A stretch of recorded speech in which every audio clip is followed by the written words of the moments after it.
안녕하세요, 뉴메디입니다. 의평원이 올해 의대 평가를 예정대로 시작했습니다. 기준을 통과하지 못하면 신입생을 못 뽑거나 폐교까지 가능하죠. 의평원은 의대 증원이 의학 교육 과정에 지대한 영향을 끼칠 것이라고 경고해 왔습니다. 10% 이상 증원된 의대는 주요 변화로 분류하고 6년간 매년 평가할 것이라고 밝혔습니다. 일반적으로는 6년에 한 번, 4년에 한 번인데 앞으로는 1년에 한 번씩 진행하는 겁니다. 40개 의대 중 32개의 대학이 증원되었고 그중 10% 이상 변동이 있는 곳은 30개 대학입니다. 사실상 대부분의 대학을 다시 평가해야 합니다. 이런 평가는 올해 갑자기 생긴 것이 아닙니다. 주요 변화 평가는 17년도부터 평가 항목으로 들어가 있었습니다. 단지 이렇게 급격하게 의대 정원이 바뀐 적이 없었을 뿐이죠. 정책에 간섭하는 것이 아니라 의평원은 매년 해오던 업무를 하는 겁니다. 하지만 교육부는 그동안 의평원에게 갖은 압력을 넣어왔습니다. 의평원 이사회를 바꾸려고 하거나 기준 통과 못해도 무시하고 신입생 받겠다고 했습니다. 이후 교육부는 압박의 수위를 계속 높여갔는데요. 의평원의 변화가 있을 경우 교육부로부터 사전 심의를 받아야 한다는 규정을 새로 만든 것이죠. 세계의학교육연합회의 인증을 받을 만큼 독립적으로 운영되던 의평원에 손을 대기 시작한 겁니다. 평가 기관이라면 독립성과 자율성을 지켜줘야 하지만 교육부가 먼저 금기를 깨트리고 있습니다. 공정한 평가 기준이 국제적으로 인정받는 의학교육과 의사를 만드는 것인데 앞으로는 아닐 수도 있겠네요. 의평원 말고도 교육부가 손대는 분야는 한둘이 아닙니다. 존재 목적이 교육의 발전을 위하는 것인지 의대 증원을 위하는 것인지 헷갈릴 정도입니다. 숨기는 것들이 너무나도 많은데요. 오늘은 교육부가 감추고 있는 것이 무엇인지 교육부에 대한 의혹들을 다뤄보겠습니다. 의평원을 포함한 딱 4개 바로 시작합니다. 교육부는 3월 20일에 내년도 의대 정원 대학별 배정 결과를 발표했습니다. 이때는 1,500명으로 줄이기 전이라 총 정원을 2,000명으로 계산했는데요.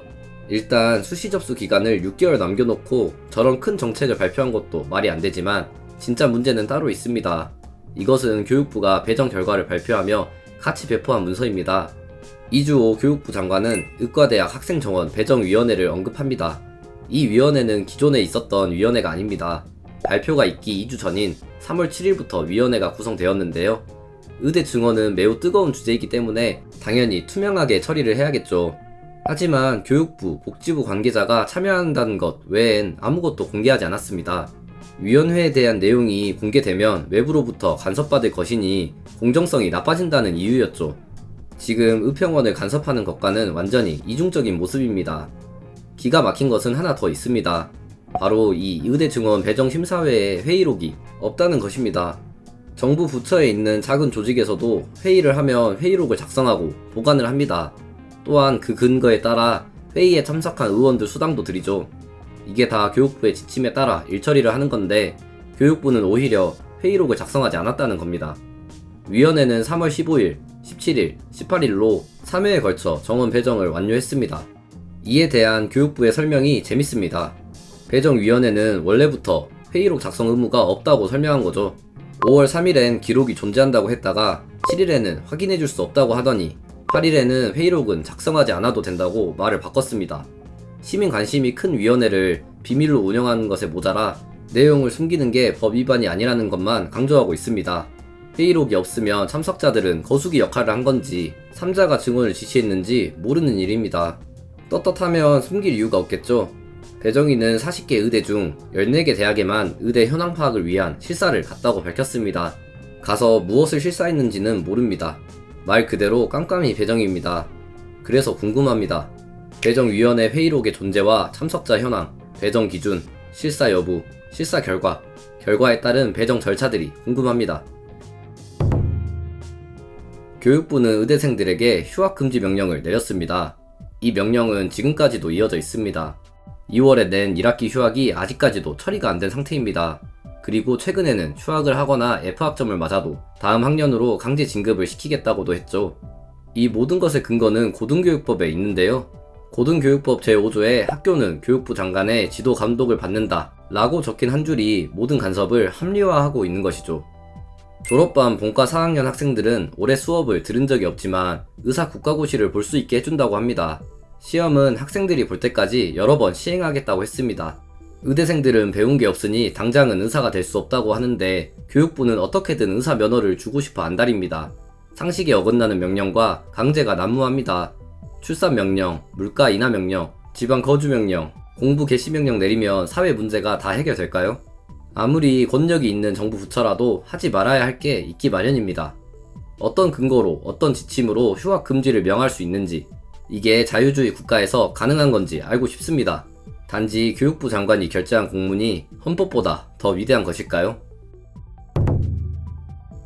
정책을 추진할 때에는 예산이 미리 계산되었어야 하죠. 그런데 6월이 되어서도 발표된 문서가 없습니다. 6월 26일에 보건복지부 청문회가 있었습니다. 보건복지부 장 차관은 앞으로 의료에 충분히 투자하겠다고 했죠. 국방과 안보에 버금가는 예산을 의료 발전에 지원하겠다고 했습니다. 하지만 예산안을 공개한 적은 없었습니다. 청문회에서 이에 대한 비판이 나왔습니다. 정책 발표 이후 4개월이나 지났는데 예산이 각 학교에 얼마나 필요한지를 모른다는 거죠. 7월이 끝나가는 지금도 모릅니다. 강선우 의원은 대학에만 5조가 든다고도 하고, 충북대는 늘어난 학생 수만큼 병원을 늘리려면 최소 1.6조가 필요하다고도 합니다. 지금은 병원을 떠난 배장환 전 교수님의 계산이 있는데요. 2880병상의 병원을 가지면 됩니다. 저희가 지금 800병상이니까 1600병상만 늘리면 됩니다. 1.6조 정도밖에 안 돼요. 이런 비용은 각 병원마다 필요하겠죠. 현장의 목소리와 예산이 맞지 않는다면 그것도 문제가 될 겁니다. 현재 예산 지원이 어떻게 진행되고 있으며 어느 시점까지 어떤 방법으로 지원할 예정인지 구체적인 계획을 알고 싶습니다. 처음에 언급했듯이 교육부는 의평원을 공개적으로 압박하고 있습니다. 지난 5월부터 의평원의 대학 인증 기준을 낮추려는 작업이 시작되었습니다. 기존의 인증 기준으로는 절대 의평원 심사를 통과하지 못합니다. 의학 교육의 질이 너무 떨어진다는 말입니다. 그래도 아무튼 증원을 이뤄내야 하니 인증 기준을 손보려는 계획입니다. 보통 교육정책을 계획할 때 기준을 살피는 것이 먼저입니다. 그 기준에 합당한지 여부를 확인한 다음에 정책을 계획해야 하죠. 교육부의 일처리가 뒤죽박죽 되어 있는 느낌입니다. 의대 교수를 1000명 늘리겠다더니 이제야 현황을 파악하고 있고, 그동안 교수들은 1500명이 사직서를 냈습니다. 그러면 이제 2500명을 뽑아야 되는 건가요? 의대의 현황을 잘 모르니 아무나 교수로 뽑겠다는 이상한 정책만이 발표되고 있죠. 하물며 교수가 없으면 의대생을 인강으로 교육시키면 된다는 계획도 나왔습니다. 더욱 놀라운 건 교육부의 주장상 이 모든 게 교육의 질을 높여준다고 합니다. 여지껏 교육부는 결과보다는 과정이 중요함을 강조해왔죠. 그런데 지금의 교육부의 모습은 결과를 내질러 놓고 그 과정을 맞춰가는 느낌입니다. 대학 총장과 어떤 공문을 주고받았고 일처리를 어떤 순서로 했는지, 의대 증원의 근거가 된 그 공문들이 궁금합니다. 현재 의대 교육은 너무나 큰 파도에 출렁이고 있습니다. 교육부의 행동들 누가 봐도 의심스럽습니다. 눈치채신 분들은 이미 눈치채셨겠지만 지금까지의 내용은 모두 교육부 청문회 청원글을 참고해서 만들어졌습니다. 영상이 올라가는 현재 4만 명을 앞두고 있는데요. 뉴메디 구독자분들이라면 이미 동의하셨겠죠. 주위 분들에게 다시 한번 청원 참여를 독려하고 영상도 보여드리면 좋겠네요. 지금까지 교육부의 의혹들에 대해 다뤘습니다. 앞으로도 같이 지켜봅시다. 구독과 좋아요 눌러주시면 큰 힘이 됩니다. 구독자분들의 후원도 항상 감사합니다. 이만 의료 비상사태 9편을 마치고 저는 다음 영상으로 찾아뵙겠습니다. 항상 건강하시고요. 지금까지 뉴메디였습니다.